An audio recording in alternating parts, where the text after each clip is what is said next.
ambil alih ambil alih materi di mana hmm, apa materi sebelumnya Anda sudah diberikan oleh Bu Kaula Rahmah ya, Ibu Ola. Materinya yaitu dari mulai pertemuan 1 sampai dengan pertemuan 7 membahas tentang rancangan percobaan, tapi faktornya cuma ada satu. Oke, jadi rancangan percobaan itu terbagi menjadi 3 rancangan pada hakikatnya, atau ya secara garis besar kita sebut sebagai dua, breakdown menjadi dua begitu. Yang pertama yaitu rancangan faktor, yang kedua yaitu eh, rancangan faktor dan rancangan lingkungan. Oke, rancangan faktor dan rancangan lingkungan. Nah, ketika kita menyebutkan rancangan faktor, maka kita taunya ada berapa faktor. Maunya satu faktor atau dua faktor gitu ya. Itu kita biasanya cuma dua faktor ya untuk di S1. Jadi, kalau di materi di pertemuan 1 sampai 7 kita membahas rancangan faktornya cuma ada satu. Faktornya cuma ada satu ya, yang kalian kenali. Tetapi ada rancangan lingkungan. Nah, jadi kita itu ada dua jenis yang dikombinasikan, rancangan faktor dan rancangan lingkungan. Jadi kita combine. Di pertemuan 1 sampai 7, Anda sudah membahas rancangan satu faktor yang diterapkan pada 3 buah rancangan lingkungan. Ya kan? Anda berbicara rancangan satu faktor dalam rancangan acak lengkap, rancangan satu faktor dalam rancangan acak kelompok lengkap, dan rancangan satu faktor di dalam rancangan lingkungannya adalah bujur sangkar Latin. Ini kan yang dibahas ya, betul ya? Kalau bujur sangkar Latin kan dia persegi ya bentuknya ya. Nah, ini yang dibahas di pertemuan 1 sampai 7. Oke. Nah, di pertemuan materi kita sampai dengan UAS, itu yang kita sering akan pakai, yaitu faktornya udah nggak satu lagi. Jelas ya perbedaannya. Faktor kita ada berapa? Ada dua. Rancangan lingkungannya pakai yang mana? Ada dua. Hanya rancangan acak lengkap sama rancangan acak kelompok. Dah, RBSL-nya agak lebih susah dipraktekkan. Desainnya agak lebih rumit. Jadi yang paling sering kita pakai nanti rancangan acak lengkap dan rancangan acak kelompok lengkap. Faktornya ada berapa? Dua. Sampai situ clear kita mau ngapain ini materinya. Karena ada pepatah tak kenal maka tak sayang. Nanti bingung apa sih bedanya antara pertemuan sebelum UTS dengan sesudah UTS. Sebelum UTS, kalian cuma membahas tentang satu faktor dengan sekian banyak level faktor. Setelah UTS, Anda akan membahas tentang rancangan faktornya ada dua. Sampai situ ada yang mau ditanyakan? Jelas ya? Nah, lanjut. Saya, eh, apa namanya, ini dia. Saya mau nanti Anda paham mengolah datanya itu eh, pakai software. Karena nanti materinya setelah UTS itu banyak hitungannya.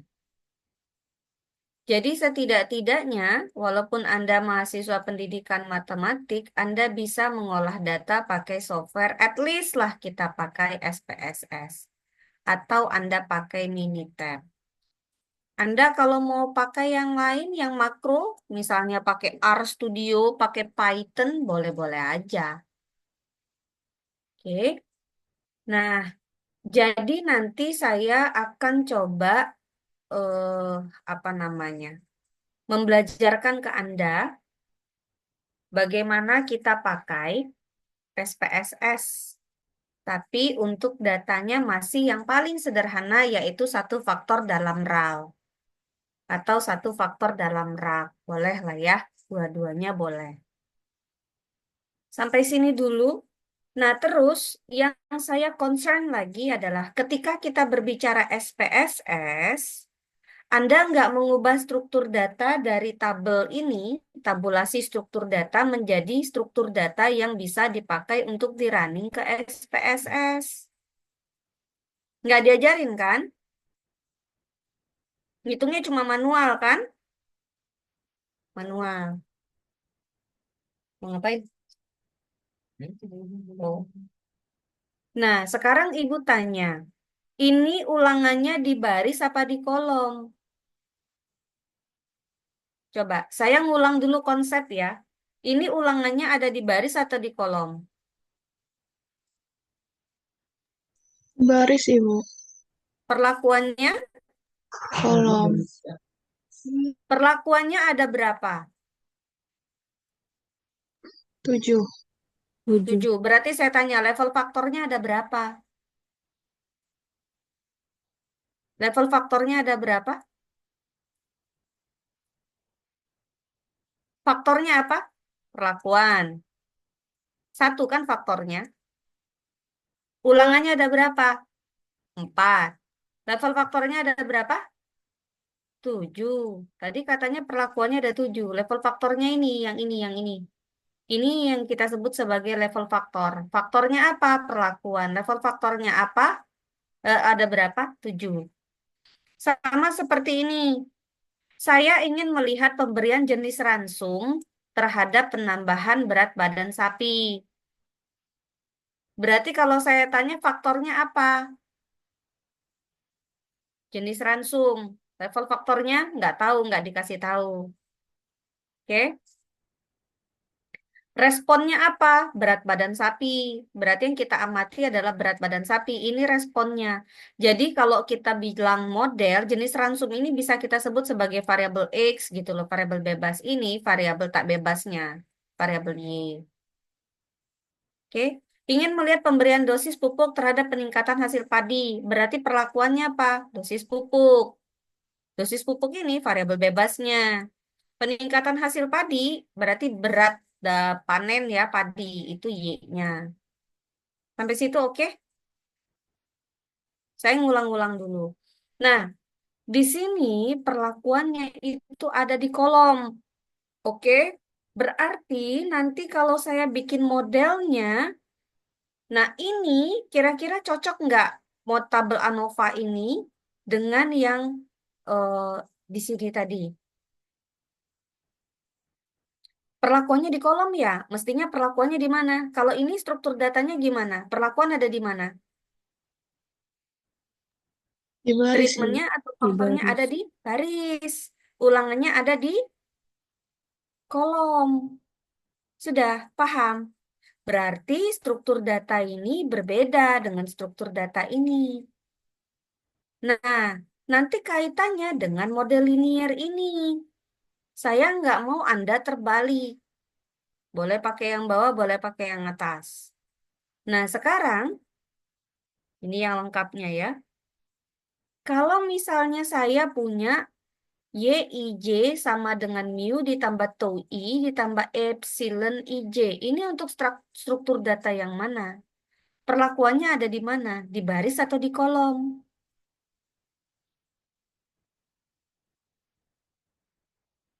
Di ini modelnya. Perlakuannya ada di mana? Treatmentnya ada di mana? Di baris atau di kolom? Lihat indeksnya. Ada di baris. Nih, I indeksnya. I kan baris, J-nya kolom. Berarti struktur data yang mana? Yang ini kan? Ini. Berarti modelnya boleh saya tulis kalau yang ini apa? YIJ sama dengan mu ditambah tau I ditambah epsilon IJ. Kalau begitu I-nya mulai dari berapa? 1, 2, 3, sampai A. J-nya 1, 2, 3 sampai N. Ulangannya ada N. Tapi kalau yang kayak begini, struktur data modelnya kayak gimana ya? Berarti perlakuannya ada di kolom. G, I. Oke, berarti modelnya apa? YIJ sama dengan mu ditambah apa? Perlakuannya di Tau J, kolom. Berarti tau J. tau J ditambah epsilon IJ. Beda kan modelnya? Yang satu indeksnya I, yang satu indeksnya J untuk si tau. Jelas bedanya. Kalau Anda nanti saya kasih data, Anda harus tahu bagaimana memodelkannya. Sampai sini, kemarin-kemarin, di sini paham atau enggak? Atau hajar pukul rata modelnya yang bawah ini aja yang Anda pakai. Gimana, Dev? Iyakah begitu, Devina? Kalau dari saya iya Ibu. Iya. Sekarang udah tahu salahnya. Tahu Ibu, paham. Oke, lanjut ya. Nah, terus berarti nanti modelnya berubah ya. Nah, lalu kita punya asumsi-asumsi. Asumsi-asumsi, kan di sini tadi kita punya model. Modelnya ada epsilon IJ. Epsilon ini kan galat ya, kesalahan. Pada perlakuan baris ke I, ulangan kolom ke J. Nah, setelah kita memodelkan, kita tuh mau tahu kira-kira data kita itu ketika dimodelkan pakai rancangan satu faktor dalam RAL itu gimana, memenuhi asumsi nggak? Jadi harus ada asumsi-asumsi yang harus dipenuhi.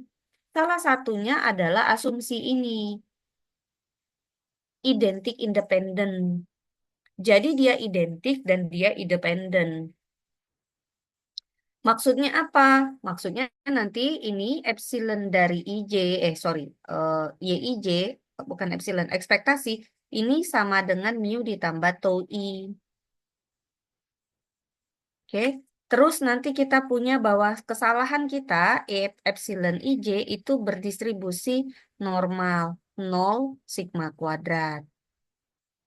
Nah, artinya apa? Antar amatan saling bebas, antar galat saling bebas, berarti dia independen. Terus identik, identik itu berarti setiap eh, epsilon ke I ke J itu dia ragamnya adalah sama. Oke, jadi dia berasal dari suatu populasi yang berdistribusi normal dan dia homogen. Nah, hari ini yang akan kita bahas adalah bagaimana melihat asumsi-asumsi ini, ujinya gimana. Itu yang mau kita pelajari. Minggu depan baru kita ngitung-ngitung, baru kita pakai rancangan dua faktor dalam RAL.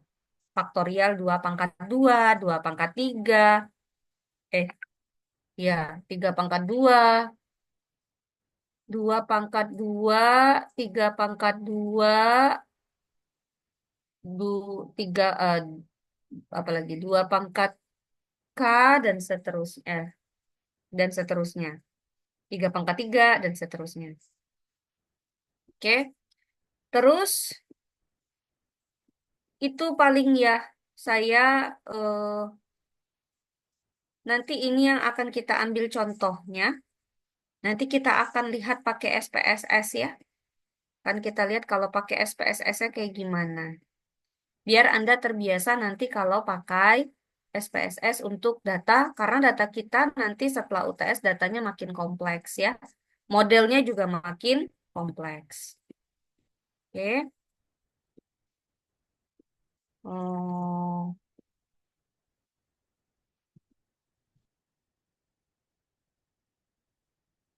oke. Itu terus saya ke sini.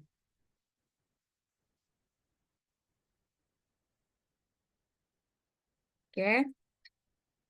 Em, saya ambil materinya dari teman saya yang ada di IPB, Mbak Rahma. Nah, dia yang menyusun materi ini. Hari ini kita akan membahas tentang asumsi-asumsi analisis ragam. Nanti biar sekalian ya pakai SPSS-nya ya. Nanti kita lihat. Nah, yaitu ada asumsi-asumsi dalam ANOVA. Kan kita pakai ANOVA ya kalau di rancangan percobaan ya. Yang pertama yaitu bahwa treatment kita dan lingkungan kita itu bersifat aditif. Aditif itu maksudnya apa? Maksudnya bahwa tadi kita menjumlahkan gini. Kalau satu faktor dalam RAL ya. YIJ sama dengan mu ditambah tau I ditambah epsilon IJ. Nah, katanya ada aditif. Aditif itu bersifat penjumlahan antara perlakuan sama lingkungan. Perlakuan sama lingkungan. Jadi katanya ini perlakuannya dia nih. Oke, dia jumlahkan. Jadi ada penjumlahan-penjumlahan. Nah, lalu kemudian katanya kita asumsi yang kedua yaitu galat. Galat tuh ini memiliki ragam yang homogen.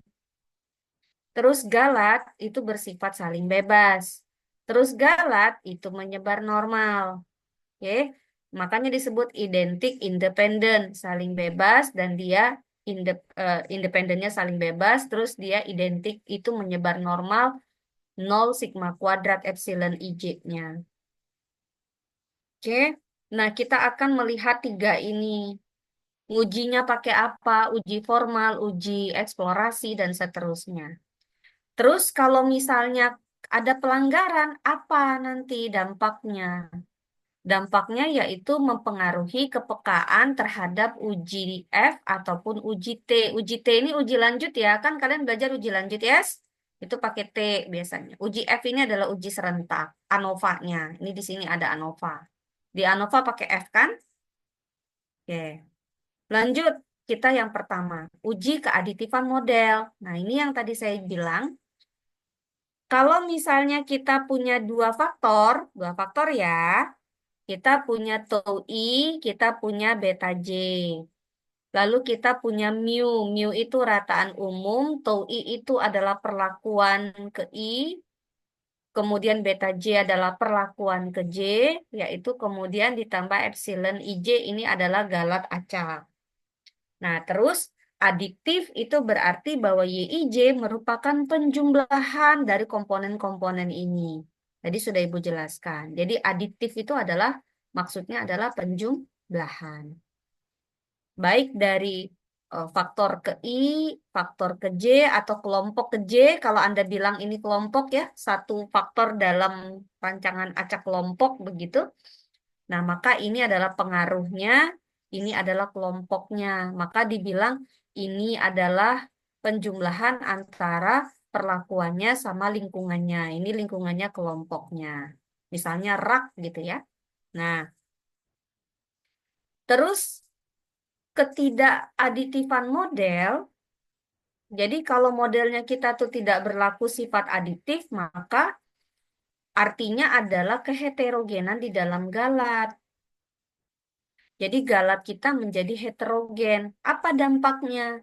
Dampaknya yaitu ragam dari galat gabungan menjadi tidak efisien dan dapat memberikan tingkat nyata yang palsu. Padahal sepertinya dia berpengaruh signifikan, padahal sebetulnya enggak gitu maksudnya. Artinya apa? Ya, apapun hasil kesimpulan kita, maka tidak dapat valid, nggak valid hasilnya.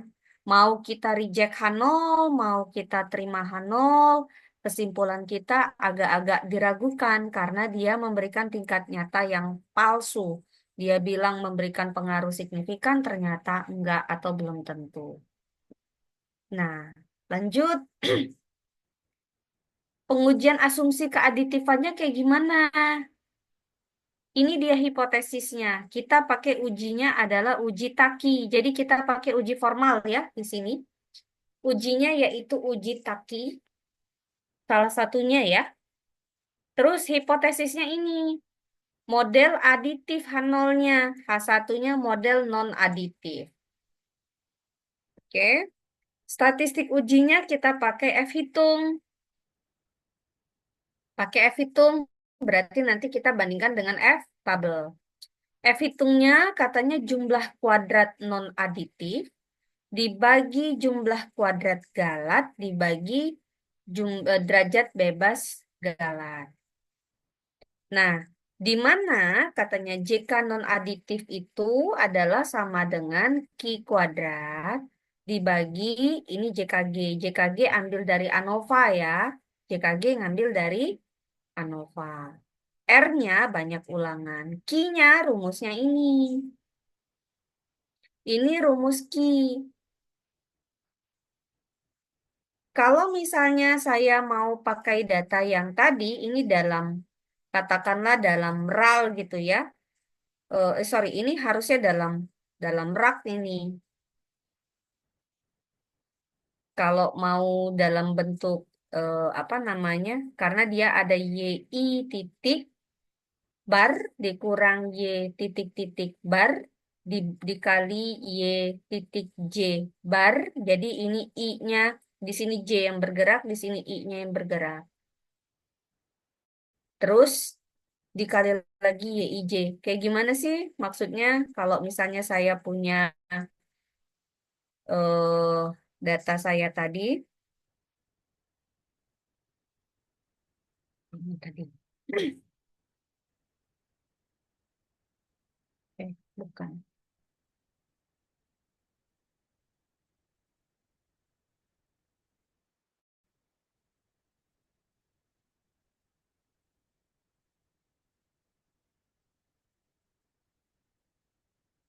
Datanya.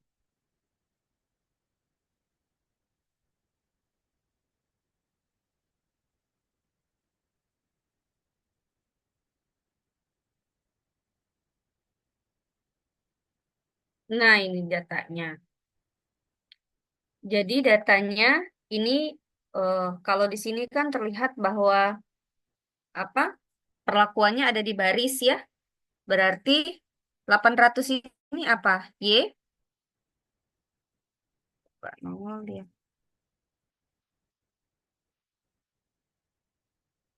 800 ini apa? Y apa ini? Y satu titik, yes? Benar nggak? Ini Y dua titik. Ini Y tiga titik. Ini Y titik-titik. Y titik-titik yang ini. Betul? Nah, 460 ini apa berarti? Y titik satu. Ya kan? Yang ini Y titik dua. Jadi dia untuk kolom kedua. Yang bergerak adalah barisnya. Jadi jelas yang mana yang dikurang. Berarti kalau misalnya sigma Y satu titik dikurang Y titik-titik ya berarti 800. Yang ini dikurang 3642. Ditambah 800 dikurang dia. Ditambah ini dikurang dia. Ditambah ini dikurang 3642. Ditambah ini dikurang 3642. Lalu dikali lagi dengan 460 dikurang 3642. Lalu ditambah lagi 48, 448 dikurang itu sampai dengan 448 dikurang ini. Itu ya maksudnya. Maksud dari si rumus ini. Oke. Nah, nanti habis itu tapi dia kali lagi dengan YIJ. Jadi baris satu kolom satu berarti dia dikali lagi dengan setiap selnya ini. Nah, itu dia. Jadi 800 dikurang 3. Jadi 800 dikurang 3642 dikali 460 dikurang 3462 dikali 100 ditambah gitu loh. Sudah 800 dikali 3 dikurang 3642 dikali 460 dikali di mana lagi nih? 448 3642 dikali 100 gitu. Oke, caranya gitu ya. Jadi dia ada pengalinya di depan. Nanti dapat Q. Baru dibagi dengan JKG. JKG-nya ngambil dari tabel ANOVA. Lalu katanya kalau misalnya F hitungnya lebih kecil daripada F tabel, maka kita bilang terimahan nol. Kalau terimahan nol berarti modelnya aditif. Dah, itu uji formalnya untuk pengujian asumsi keaditifan model. Yang kedua yaitu uji asumsi kehomogenan ragam. Uji asumsi kehomogenan ragam itu misalnya gini, kita punya sama-sama X barnya katakanlah 12. Tapi kita punya standar deviasinya yang satu 4, yang satu 6. Oke. Nah, di sini berarti lihat gambarnya. Kalau simpangan bakunya lebih kecil, maka tingkat penyebaran datanya menjadi lebih sempit. Dia menjadi agak lebih runcing. Dibandingkan kalau standar deviasinya lebih besar, dia berarti asumsinya menjadi lebih lebar, lebih landai. Oke. Nah, artinya katanya kalau ini kan simpangan baku kalau dikuadratin kan dapatnya ini varians ya. Katanya kalau semakin besar varians, katanya ak- kita akan mendapatkan jumlah observasi katanya dari distribusi itu ekstrim dari distribusi katanya. Oke. Nah, ini kalau kita lihat katakanlah misalkan alfa itu 5%, maka katanya dari data A katanya tetapi kalau dari 5% ini lebih besar dari 5% katanya eh thresholdnya sama-sama, tapi lihat luasan daerahnya menjadi berbeda ya, menjadi seolah-olah menjadi lebih besar kalau yang B. Nah, kemudian ini kalau kita pakai uji formal untuk menguji asumsi homogen, kehomogenan ragam. Hipotesisnya ini, H0-nya ragamnya homogen, H1-nya ragamnya tidak homogen. Oke. Statistik ujinya, karena kita berbicara kehomogenan ragam, ragam itu menyebar chi-square. Jadi statistik uji yang kita pakai adalah chi-square. Chi-square-nya di sini ada ketetapan angka 2,3026 dikali ini S kuadrat adalah jumlah kuadratnya diambil dari KTG-nya yang dikuadratkan. Lalu habis itu ini adalah RI, RI itu adalah ulangan. Nah, kriterianya kalau chi-square-nya kurang dari chi-square alfa K-1, katanya maka kita terima H0. K-nya apa? K-nya derajat bebasnya ini rumusnya. Memang agak banyak ya. Rumusnya ini. Nah, kemudian kita pengecekan asumsi kalau pakai eksplorasi katanya. Jadi, residual data juga dapat membantu kita menginvestigasi katanya mana varians-varians itu sama atau enggak. Oke, sama atau enggak katanya. Nah, salah satunya misalnya ini ada X bar A, ini ada X bar B. Terus kalau misalnya kita ambil sebarang titik ini ke titik yang di tengah-tengah ini X bar AB ini jaraknya kan akan berbeda tuh. Ya, maka kita katakan bahwa ragamnya nggak sama. Nah, terus pemeriksaan asumsi itu kan juga bisa pakai uji eksplorasi. Jadi nggak harus pakai uji formal. Nah, kalau misalnya kita lihat residual plot, plot antara data yang observe dari originalnya, dari data aslinya, dengan data dugaannya kita, predicted value-nya, kalau dia bentuk polanya acak kayak begini, nggak berpola ya maksudnya, acak, maka ini adalah distribusinya adalah distribusi normal. Terus katanya dia memiliki varians yang sama. Jadi ini relatif homogen. Nah, kalau data kitanya begini, kalau data kita begini, ini tuh eh, kelihatan bahwa data kita itu sebenarnya kalau yang ini kan antara di atas garis dengan di bawah garis itu kan agak-agak balance gitu. Kalau ini tuh nggak balance, acak tapi nggak balance. Jadi ini disebut nanti kita lihat ini em, kalau kita gambarkan grafiknya, kalau ini kan dia simetris, jadi dia normal. Kalau ini dia nggak simetris nih, dia landai kanan. Jadi ini sepertinya distribusinya tidak normal. Tapi karena dia bentuk pola di dalam sininya itu acak, nggak berpola, maka dia variansnya adalah homogen, relatif equal gitu ya, equal variance. Jadi relatif homogen. Nah, kalau yang kayak gini, udah kelihatan nih. Kita coba lihat histogramnya. Kira-kira dia bisa saja normal, bisa saja nggak normal. Jadi kita lihat. Tapi kita lihat dia ini ada pola. Polanya bentuk begini. Nah, oke. Sehingga ini kita asumsikan bahwa varians kita tidak homogen. Bentuknya kon katanya. Kon shape, bentuknya shape katanya. Terus yang kayak gini juga, lihat ininya distribusi sini. Yang ini kelihatan distribusinya positif, berarti nggak normal. Lalu terlalu tajam ke kanan. Coba Anda lihat di sini ya. Tajam banget di kanan di sini turun landainya. Ini hmm, kita menginterpretasikannya, mengasumsikannya ada outlier di sini. Jadi dia tidak normal yang disebabkan karena tidak adanya pencilan. Nah, terus habis itu eh, kalau yang bentuknya begini tadi, kita butuh membetulkannya yaitu dengan menggunakan transformasi datanya.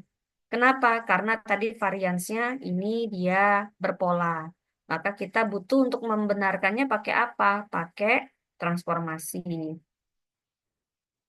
Nah, terus ini juga kalau yang ini juga ada pencilan. Jadi kita sepertinya butuh solusi. Solusinya apa? Bisa saja kita transformasi, bisa saja data yang ini kita buang. Jadi outliernya kita buang aja karena dia ada pencilan. Jadi solusinya bisa saja kita lakukan transformasi atau bisa saja omitted from the analysis. Jadi kita buang dari analisis, kita keluarin dia. Oke, karena dia ada pencilan. Nah, mengapa kita harus menyelesaikan masalah dari keheterogenan ragam? Oke, katanya data itu dapat dibagi menjadi grup-grup sehingga katanya eh, keragaman di dalam setiap grup itu adalah homogen. Kemudian uji statistik yang lebih lanjut dapat kita gunakan. Salah satunya juga dengan menggunakan analisis varians. Terus, kenapa kita harus melakukan transformasi data agar salah satu solusinya akan menghasilkan ragam yang lebih homogen. Oke. Nah, kemudian saya lanjut ke sini. Ada yang ketiga yaitu asumsi kebebasan. Apa yang saling bebas? Yang saling bebas itu adalah galatnya atau observasinya. Jadi kebebasan itu uji asumsinya kita eh, bisa saja jumlah dari observasi itu yang kita ambil itu harus merupakan amatan yang bersifat saling bebas. Nah, observasi atau amatan-amatan kita bisa saja tidak bersifat saling bebas jika terjadi pengukuran berulang atau observasi tersebut berkorelasi dengan waktu atau observasi tersebut berkorelasi dalam ruang atau wilayahnya. Jadi ini ketiga hal yang membuat amatan kita itu bersifat tidak saling bebas. Jadi ada pengukuran berulang, repeated measurement, atau dia observasinya berkorelasi dengan waktu, maka nanti ini kita lihat seperti time series ya. Observasi dia berkorelasi dalam wilayah atau ruang, maka ini nanti kasusnya adalah kasus spasial. Nah, apa yang harus kita lakukan kalau misalnya galat kita saling berkorelasi? Yang pertama, yaitu kita keluarkan variabelnya yang berkorelasi itu. Atau yang kedua, kita abaikan saja non-linearitasnya. Atau yang ketiga, kita tambahkan pengaruh pengukuran measurement error-nya. Jadi galat pengukurannya kita tambahkan ke dalam model. Nah, kemudian apa konsekuensinya kalau data kita itu saling berkorelasi?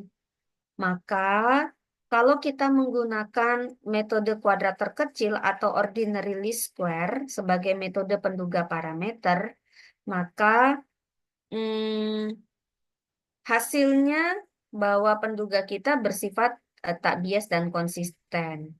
Seolah-olah ya jadinya. Kalau dalam sampel besar, katanya ini akan mendekati distribusi normal.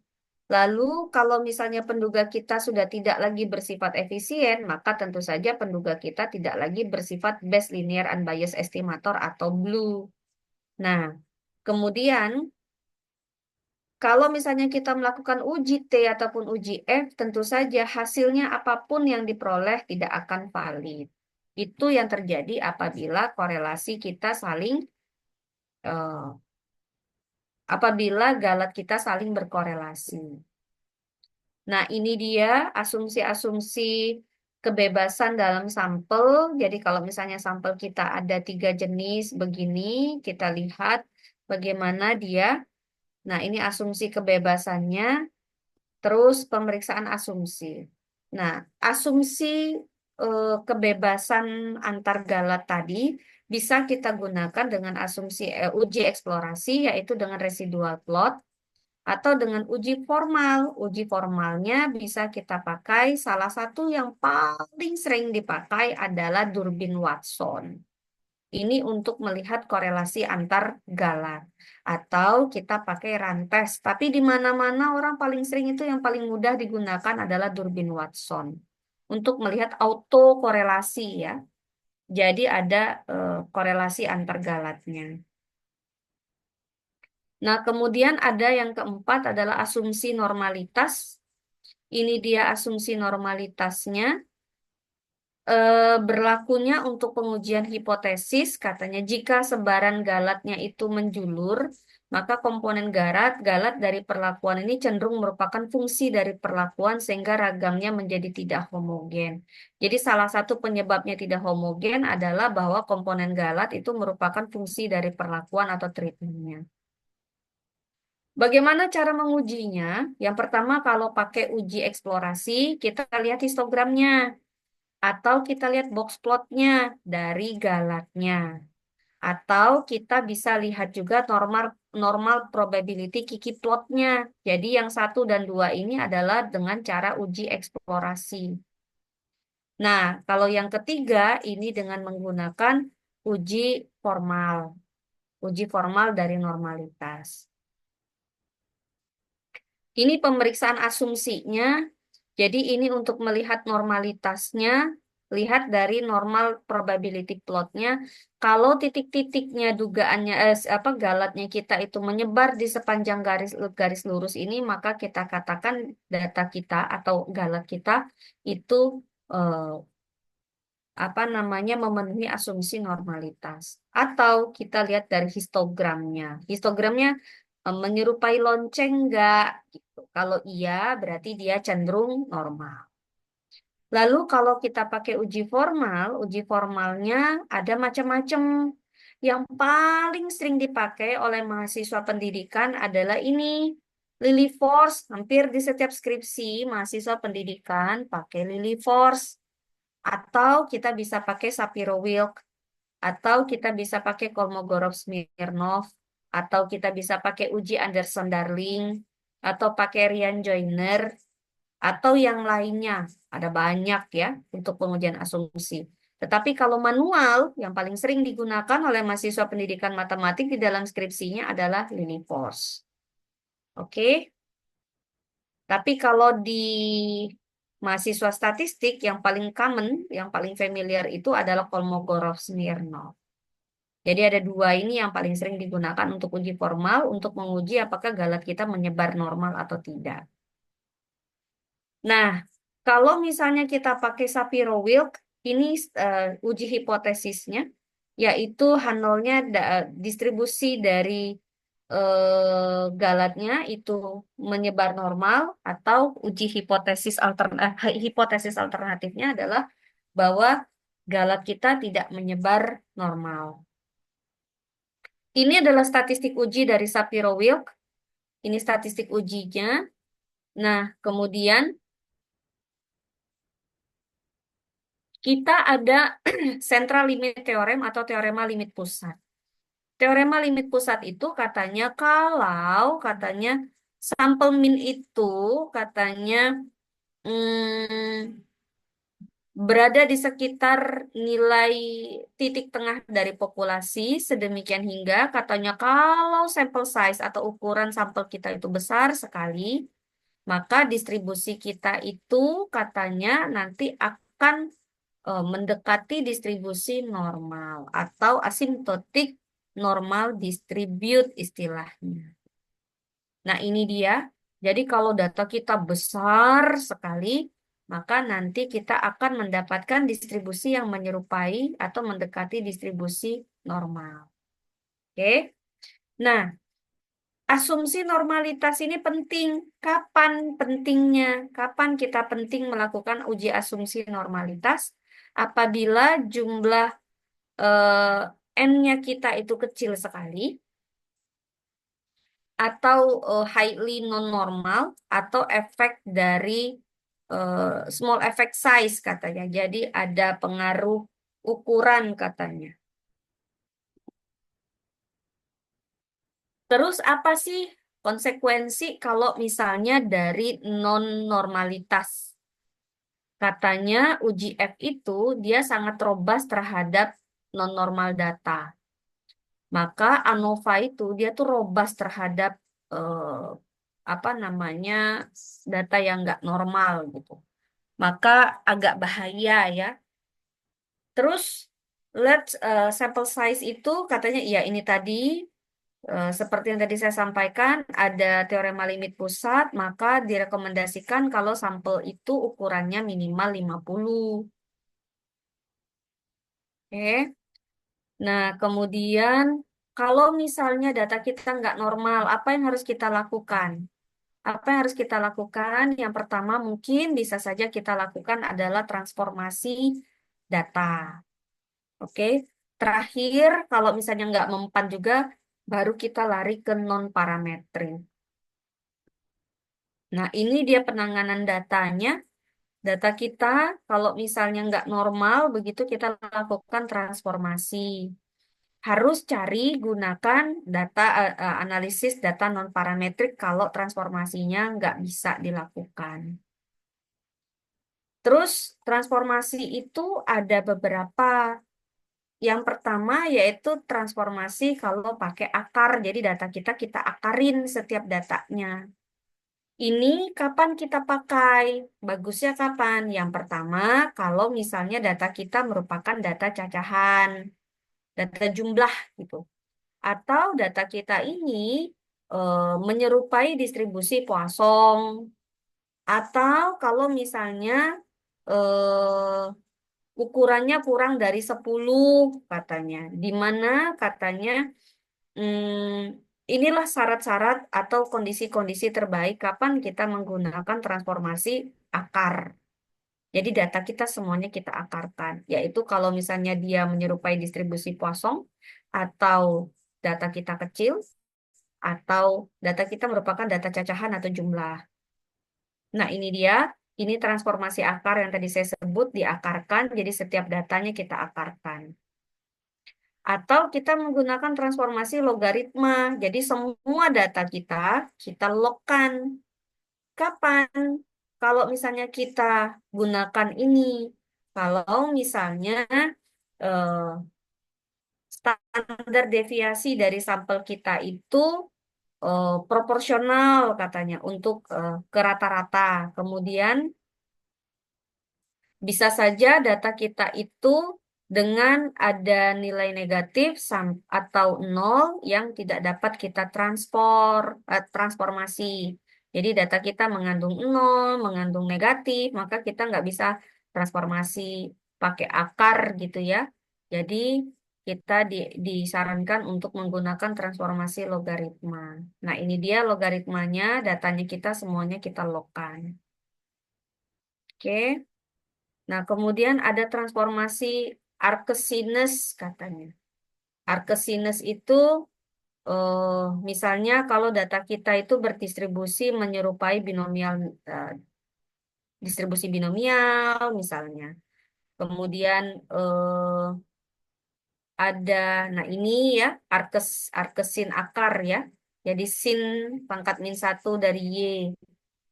Ini dia datanya kita, transformasinya. Terus ada lagi kalau misalnya respon kita positif dan kontinu, bisa saja kita transformasinya adalah satu per Y.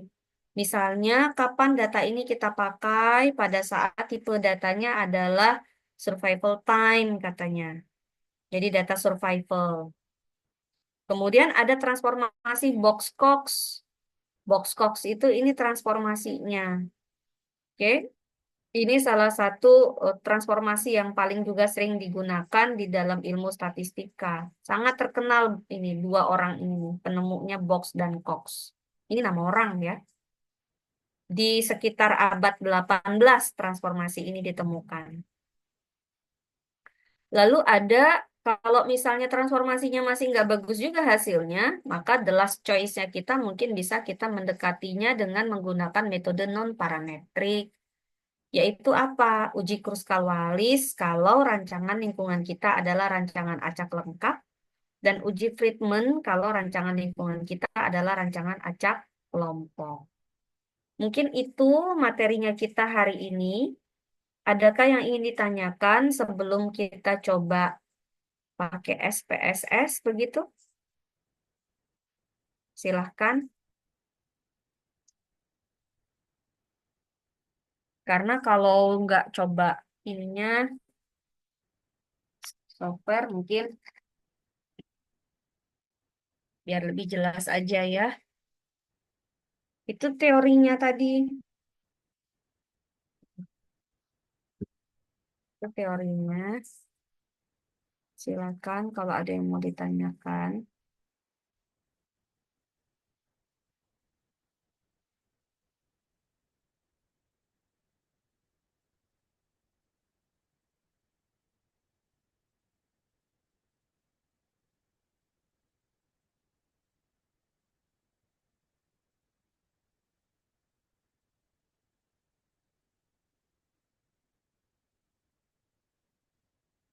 Ibu lagi cari datanya bentar ya.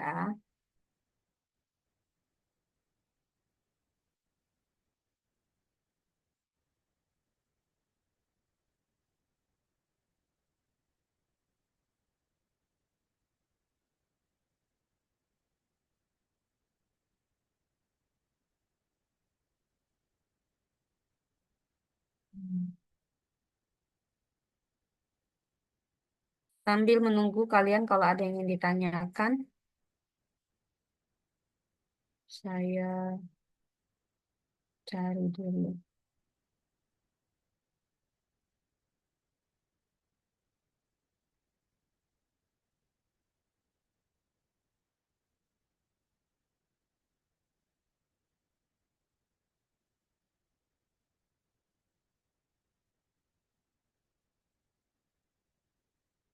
Sudah punya SPSS kan? Belum, Ibu. Waduh, nah terus gimana?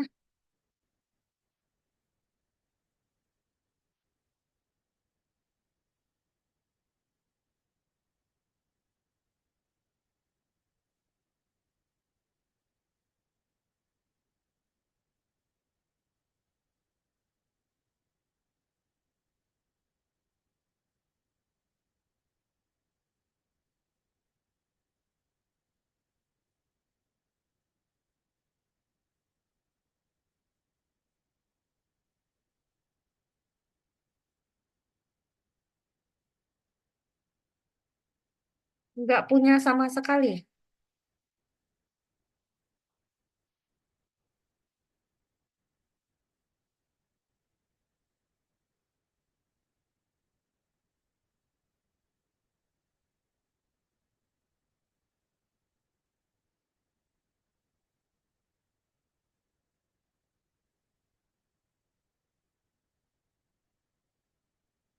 Software atau misalnya Minitab begitu.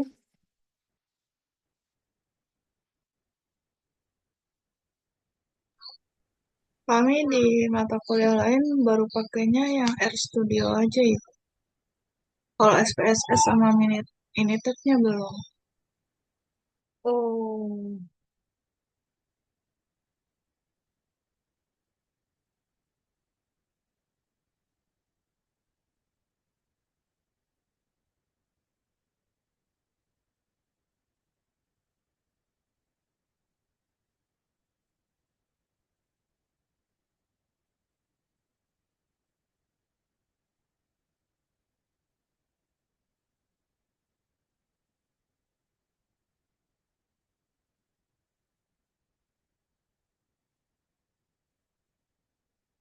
bentar ya, saya carikan datanya dulu.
Kebentuk.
Sudah terlihatkah?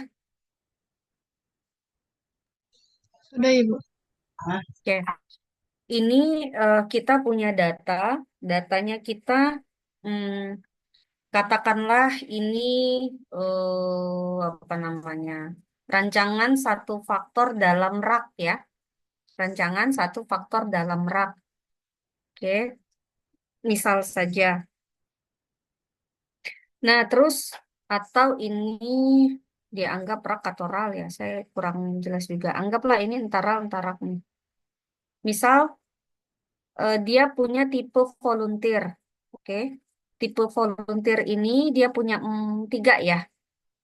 Dia punya tiga ya. Tipe volunteer ini berarti kita sebut sebagai apa namanya? Sebagai faktor tipe volunteernya. Level faktornya ada tiga. Community college student, four-year college student, sama non-student. Oke. Terus di sini ada kelompoknya yang eh, apa namanya yang kerjanya itu 1 sampai 3 jam, 4 sampai 6 jam, 7 sampai 9 jam. Oke. Anggaplah ini kelompok satu, kelompok dua, kelompok tiga, yes. Oke. Nah, terus kita eh, mau uji asumsi normalitas. Uji asumsi normalitas itu kan kita lihat dulu dia bisa saja berdasarkan uji eksplorasi. Tapi yang pasti kita harus mengubah dulu struktur data ini. Ini yang saya bilang struktur data ini menjadi struktur data yang dapat dikerjakan pakai SPSS. Misalnya saya punya ini saya kasih kode, ini saya kasih kode satu, ini saya kasih kode dua, ini saya kasih kode tiga. Oke, ini saya kasih kode satu, ini saya kasih kode dua, ini saya kasih kode tiga.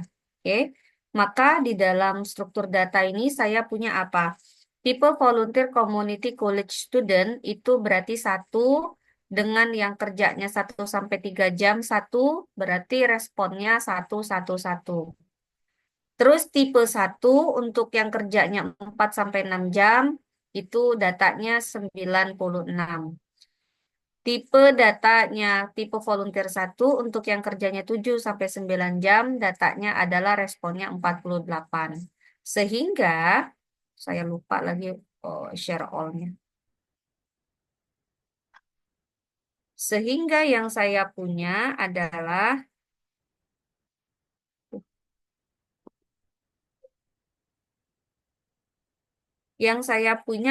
datanya begini. Tipe volunteer satu, hoursnya satu, frekuensinya 111. Tipe volunteer satu, hoursnya 4 sampai 6 jam, datanya segini responnya. Tipe volunteer satu, kemudian kerjanya 7 sampai 9 jam, datanya segini. Cukup pahamkah di struktur data? Atau perlu saya screenshot masukin ke sini? Tadi ini.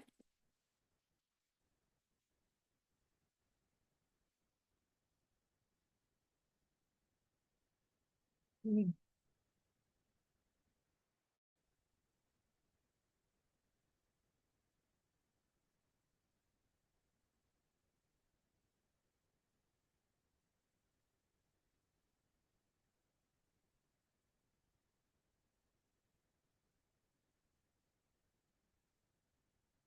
Nah, kelihatan ya struktur datanya ya. Jadi satu satu satu satu satu satu dua sembilan enam satu tiga empat delapan. Oke, sehingga masuk ke sini satu satu satu satu satu satu dua sembilan enam satu tiga empat delapan. Sampai situ clear? Clear, Paham? Ibu. Oke, Paham, Ibu. struktur data ini yang paling penting. Dah, kalau sudah berarti saya buka SPSS-nya.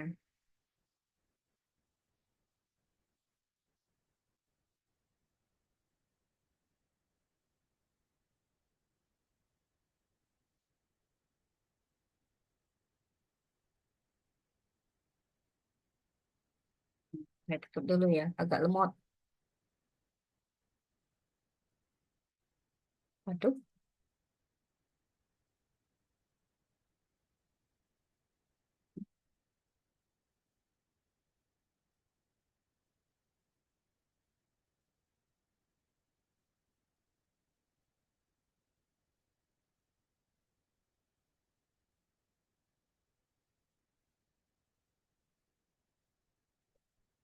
Tidak. Oke.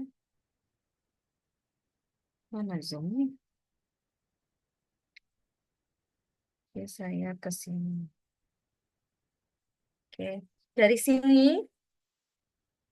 sini, ya, sudah tampakkah slideshow-nya saya?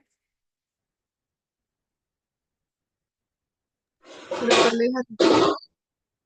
Oke. Nah, prosedurnya adalah apakah data kita berasal dari populasi yang berdistribusi normal atau tak normal. Kita buka SPSS ya. Saya inikan dulu, ini sudah ada ininya. Terus habis itu saya impor datanya. Lalu saya punya seperti ini. Nah, saya harus buat tipe volunteer 1, tipe volunteer 2, tipe volunteer 3, hours 1, hours 2, hours 3. Ini saya harus kerjakan. Maka yang saya lakukan adalah saya klik dulu ini. Oke. Lalu saya kopikan ke sini di SPSS. Duh, SPSS belum nampak ya. Bentar. SPSS sudah nampak belum? Sudah, Ibu. Oke. Dari Excel-nya yang di sini tadi, saya pindahkan ke sini. Masukin. Nah, di window-nya data view. Sudah kelihatan kursornya saya? Lihat, Ibu. Lalu saya ke variable view. Variable view tadi data saya data apa? Yang pertama, kolom pertama itu adalah tipe volunteer. Yang kedua adalah banyak kerjanya, jamnya, hours. Kemudian ada responnya atau frekuensi. Saya pindahin ke sini. Di sini berarti tipe apa sih tadi? Volunteer ya? Tipe of. Nah, kalau lebih dari satu kata, name, kita lihatnya di variable view ya, window-nya. Ini harus pakai underscore. Volunteer. Oke, kalau nggak pakai underscore nggak bisa. Terus di sini tadi adalah hours. Terus yang di sini adalah responnya kita atau Y-nya kita atau tadi adalah apa tadi frekuensi. Nah, terus di sini kita tahu bahwa data kita itu adalah satu satu satu dua dua dua tiga tiga tiga. Maka di sini karena data saya nggak ada desimal, ya buang aja desimalnya jadiin nol. Mengganggu ya, mengganggu mata aja nih, jadi lebih enak. Oke. Lalu habis itu di sini itu tipenya adalah nominal satu satu satu dua tiga satu dua tiga ini datanya data nominal. Maka di measure di sini saya ganti menjadi nominal. Yang ini hours juga saya ganti dengan nominal. Tapi respon saya ganti dengan scale karena dia datanya adalah data numerik. Sampai situ aman? And then lanjut, saya tadi punya data saya itu adalah bahwa eh, apa? Soalnya tadi mana ya? Di atas. Data saya itu adalah yang satu itu kan community, ini 4-year college, yang ini non-student. Oke. Jadi ini community college non-student. Jadi saya ganti di sini yang tipe volunteer itu klik yang di sini di value, klik non. Nah, setelah klik non ada tanda 3 titik di sini saya klik. Saya tulis satu, satu tadi itu simbol dari apa ya? Community ya. Oke. Lalu saya klik add. Lalu saya klik 2. Di sini saya ganti dengan tadi apa? College ya. College. 3 tadi apa? Nah, Non-student. student. Oke. Non-student. Add. Oke. Setelah tiga-tiganya masuk, saya klik OK. Aman. Lalu tadi datanya tadi dia bilang gini. Untuk yang kerja 1 sampai 3, 4 sampai 6, 7 sampai 9. Yes, saya ganti ke sini. Di hours, diklik lagi di non, saya ganti. Di sini saya ganti 1. Ini tadi apa? 1 sampai 3 jam ya. Saya klik add. Terus 2 itu tadi 4 sampai 6 jam. Oh, set add. Terus habis itu 3 itu berapa tadi? 7 sampai 7 9, sampai guys. 9. Oke. Add. Nah, di situ saya klik OK. Dah, aman. Sehingga kalau saya balik ke data view saya sudah punya begini. Dia sudah membaca di SPSS itu ada yang kategori, ada yang numerik. Jadi ada nominal, ada scale. Sudah aman sampai sini, saya kembali ke data view. Nah, di sini tadi dia sudah bilang hasilnya bentuknya begini. Nih ya, sudah berubah yang di sini. Sudah berubah juga di sini. Oke. Tapi desimalnya juga saya sudah nolkan, udah sama ya. Nah, lalu kita ngapain? Kita lihat ke sini. Pertama, kita pilih analyze di sini. Jadi ada menu analyze, lalu statistik deskriptif, lalu kita explore. Kan kita mau uji eksplorasi ya. Kita explore. Lalu setelah explore itu, maka kita masukannya dependent. Nah, respon kita tadi itu dependent variabel Y-nya. Lalu kita maunya apa nih tipe volunteer yang kita masukkan di faktor list-nya. Kemudian di sini lalu kita pilih ada di sebelah kanan ini ada plot nih. Kita klik plot yang di sini. Lalu kita pilih misalnya kita mau tadi uji normalitas ya, kita kliklah di sini, uji normalitas. Kalau mau histogram, klik nanti histogramnya. Oke. Lalu nanti akan muncul dia. Coba kita lihat ya. Kita praktekkan. Pertama kita klik apa? Lupa. Analyze. Lalu descriptive statistics. Lalu Explore. explore. Good. Nah, lalu dependent list kita apa nih? Variabel respon kita. Y-nya respon. Tadi saya sudah tulis respon ya. Yang kita amati respon. Lalu faktor listnya apa? Kita klik tipe ini, lalu kita masukkan. Kalau atau cara lainnya gimana cara masukinnya? Ininya diklik aja 2 kali, pakai mouse kiri, tik tik. Biasanya mau masuk dia. Kecuali kalau dia nggak mau ya udah klik sekali baru kita klik panah masuk sini. Lalu habis itu kita klik apa guys? Kita klik Notes. plot. Lalu dari klik plot kita ngapain? Kita klik normal, liti, plot with test. Berarti kita maunya apa nih? Uji formal normalitas. Lalu habis itu kita mau apa lagi? Ada histogram. Kalau mau ada histogram. Dah. Lalu habis itu kita klik continue. Dah. Kalau di statistik ada apa nih? Ada deskriptif. Nah, di sini untuk mengganti alfanya mau berapa persen? Kalau alfanya 5%, berarti confidence intervalnya adalah 95%. Kalau alfanya disuruh ganti 1%, berarti di sini jadi berapa persen? 99. Anggaplah saya kasih soal Anda 5% ya. Berarti nggak perlu diganti. Jadi kalau mau ganti-ganti, posisinya ada di sini. Untuk alfa ada di statistik. Udah? Nah, terus kalau option apa nih?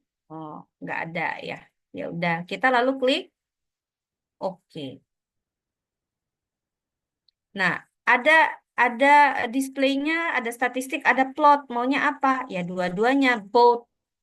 Kalau statistik doang ya klik statistik. Kalau plot doang ya klik plot. Kita maunya dua-duanya. Ada plot sama uji statistiknya. And then kita klik oke. Nah, nanti dia langsung keluar di bagian outputnya. Lalu, nah itu dia butuh proses ya. Ini dia, ini deskriptifnya, lalu ini masih deskriptif, lalu ini histogramnya. Kok histogramnya jelek ya, kelihatan nggak normal gitu ya. Nah, terus tapi itu respon ya satu-satu. Lalu ini ada stem and leaf kalau memang butuh. Terus habis itu, nah ini dia normal Kiki plotnya kita. Jadi kalau mau lihat data kita menyebar normal atau tidak, tadi dengan menggunakan normal Kiki plot ya. Tadi ada di dalam presentasinya saya, salah satunya adalah kita lihat normal Kiki plot. Kelihatannya normal nggak nih? Mendekati titik-titik nggak? Mestinya sih iya, cuman titiknya nggak banyak gitu ya. Nah, terus,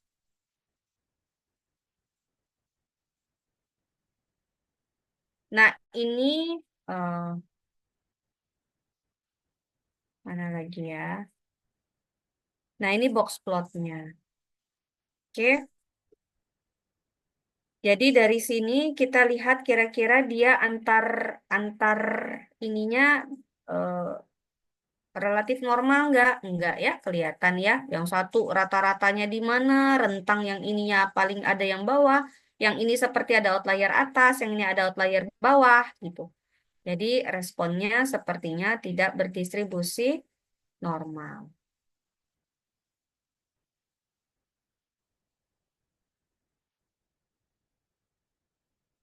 Nah, ini dari hasil uji formalnya. Dari hasil uji formalnya kita lihat kalau respon itu untuk community, lihat nilai signifikansinya. Kalau di eh, PPT-nya saya tadi di sini, kalau kita mau ke uji normalitas tadi, mana tadi uji normalitas? Nah, ini kalau uji normalitas itu kita dibilangnya kalau untuk ujinya mana tadi ya? Ini kalau misalnya eh, katakanlah kalau pakai yang lain pun sama ya. Jadi kalau lebih besar dia daripada F tabel maka tolak H0. Ini kayak gini. Jadi eh, ini misalnya ya, kalau F hitung misalnya lebih besar daripada F tabel maka tolak H0. Oke, itu kalau manual. Tapi kalau dari SPSS kita lihatnya nilai signya. Nilai signya kurang dari alfa maka tolak H0. Itu cara bacanya. Oke, beda ya, dia berbanding terbalik malah. Kalau di manual F hitung lebih besar dari F tabel, tapi kalau lihat dari signifikansi, signifikansi kurang dari alfa, maka tolak H0. Oke, eh, sedangkan hipotesisnya kita tadi untuk normalitas tadi ada, mana tadi ya? Nah ini, hmm, nah H0-nya adalah apa, galat kita berdistribusi normal atau H1 kita distribusi ya apa galat kita tidak berdistribusi normal. Sekarang kita lihat outputnya. Lihat di sini.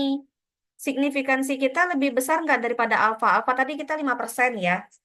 Nilai signifikansi kita 0,439. Mana lebih besar dengan 0,05? Signifikansi lebih besar. Kalau signifikansi lebih besar apa dampaknya tadi? Terima Kalau H0. terima H0. Kalau terima H0, kan signifikansinya kurang dari alfa tolak H0. Nah, nilai signifikansi kita lebih kecil dari alfa. Maka kesimpulannya apa? Lebih besar dari alfa. Lebih besar dari alfa, maka kesimpulannya terima H0. Kalau terima H0, apa kesimpulannya? Tidak Galat berdi kita berdistribusi normal. normal. Nah, kalau dari box plot itu tadi dia per respon ya. Jadi dia bukan per galat ya. Bukan dari total semuanya, tapi dia per respon. Jadi kalau per respon dia kelihatannya ragamnya nggak relatif homogen ya. Oke, itu untuk uji normalitas. Lalu di sini, nah ini dia nilainya sama ya, nilainya. Nah, ini kalau kita mau pakai uji chi-square untuk normalitas, saya skip saja. Karena sama aja, cuma beda statistik ujinya.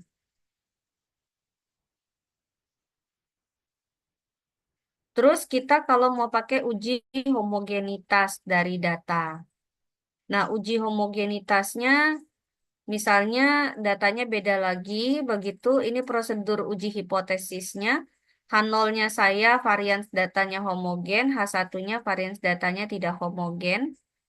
Lalu saya langsung masukkan datanya. Datanya sama sama seperti tadi mengganti struktur datanya. Lalu selanjutnya di sini kita kliknya adalah analyze, kemudian classify, kemudian kita klik diskriminan. Lalu habis itu kita masukkan di sini grouping kelasnya apa, kemudian hasilnya apa, independence-nya hasilnya apa. Jadi independen itu eh, si si hasil ya, hasilnya tadi dia datanya yang ini respon itu adalah hasil, kemudian ini groupingnya dia. Oke, jadi dari sini analyze, classify diskriminan. Kemudian kita masukkan ini. Nah, kemudian em, kita akan muncul define ring, maka kita akan muncul sekalian kita isi minimum dan maksimum dari variabel kelas. Variabel kita tuh ada berapa? Kalau kita tadi 1 sampai 3, dia 1 sampai 4. Lalu kemudian em, di kita pilih statistik ini di pojok kanan atas, lalu akan muncul kita pilih box M. Ini box M, lalu kita klik continue, jadi muncullah ini. Dari sini nanti kita lihat nilai sig-nya. Nilai sig-nya katanya kurang dari, lebih besar daripada alfa, maka terima H0. Kalau terima H0 berarti kita asumsikan bahwa data kita variansnya adalah homogen. Itu, jadi kalau di saya di sini kita klik analyze, terus kemudian classify, kemudian kita klik diskriminan, lalu grouping variabelnya tadi adalah tipe volunteer masuk ke sini, independennya saya tadi adalah respon masuk ke sini, lalu habis itu saya klik statistik, kemudian saya klik box M, kemudian di sini saya klik dulu define, minimumnya 1, maksimumnya tadi adalah 3, saya klik continue, maka kemudian saya okekan. Nanti dia keluar begini diskriminannya. Nah, ini dia hasilnya. Di sini kita lihat bahwa nilai signifikansinya lebih besar daripada alfa. Berarti terima H0, artinya kita punya covariance apa? Populasinya itu equal ya, equal.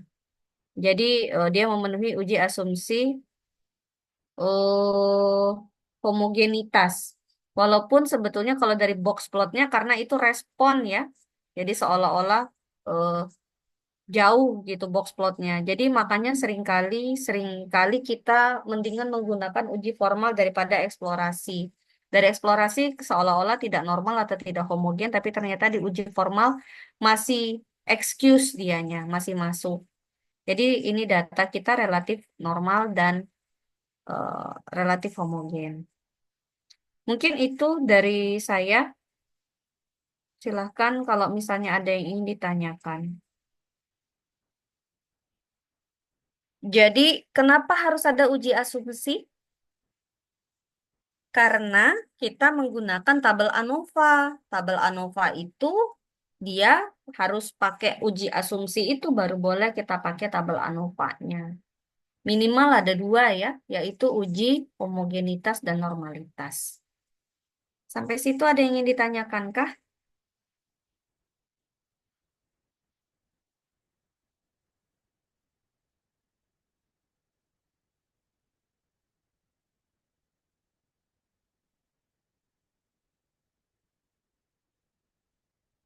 Kalau tidak ada, kita cukupkan dulu kuliahnya. Nanti saya berikan ke Anda, tugas Anda adalah mungkin Anda harus install SPSS ya. Kemudian saya berikan data tadi yang dalam bentuk Excel. Lalu nanti silakan Anda coba-coba untuk melakukan eksplorasi dan uji formal untuk bagaimana cara mengecek data kita, uji asumsi, normalitas, homogenitas, kemudian ada Durbin Watson itu belum disebut autokorelasi, kebebasan antar galatnya itu belum. Jadi Anda nanti coba lakukan. Sampai situ ada yang mau ditanyakan? Dari saya tidak, Ibu. Oke, baik. Kalau begitu kita selesai dulu. Habis ini nanti kita lanjutkan bisa dengan menggunakan WhatsApp grup ya. Kalau misalnya memang masih ada yang ingin ditanyakan. Sampai dengan pukul 10, saya ada kelas lagi, satu lagi. Nanti akan saya kirimkan apa namanya materi dan juga eh, materi yang tadi saya paparkan dan juga data ya, biar kalian coba-coba ya. Oke, oke. Terima kasih banyak atas pembelajaran hari ini. Terima kasih bisa hadir, tetap hadir walaupun dalam keadaan tanggal merah. Oke, sehat-sehat semuanya. Sampai ketemu di next session. Selamat pagi menjelang siang. Semangat pagi. Akhirul kalam. Billahi taufik wal hidayah. Wassalamualaikum warahmatullahi wabarakatuh. Waalaikumsalam warahmatullahi Salam wabarakatuh. Ibu. Terima Terima kasih kasih, Ibu. Ibu. Sama-sama. Izin live ya.